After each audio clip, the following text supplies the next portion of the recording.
C లాంగ్వేజ్‌ని middle level language అని ఎందుకంటాం?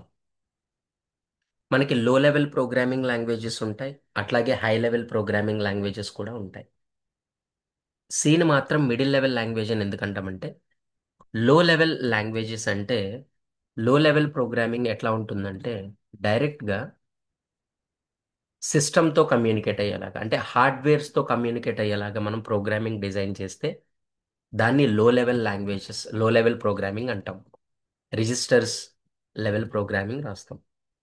High level programming ఎట్లా ఉంటుందంటే, లైక్ ఎన్ ఇంగ్లీష్ ఇన్‌స్ట్రక్షన్స్. మన ఇంగ్లీష్ ఇన్‌స్ట్రక్షన్స్ లాగా ఉంటాయి. అంటే లైక్ ప్రింట్ అంటాం, స్కాన్ అంటాం, రీడ్ అంటాం, లూప్ అంటాం, కండిషన్స్ ఇఫ్ కండిషన్ అంటాం, ఇఫ్ దెన్, ఇఫ్ ఎల్స్ అంటాం.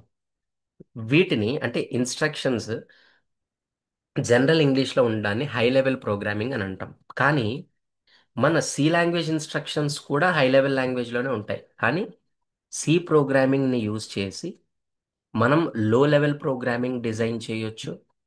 అట్లాగే హై లెవెల్ అప్లికేషన్స్ కూడా డిజైన్ చేయొచ్చు.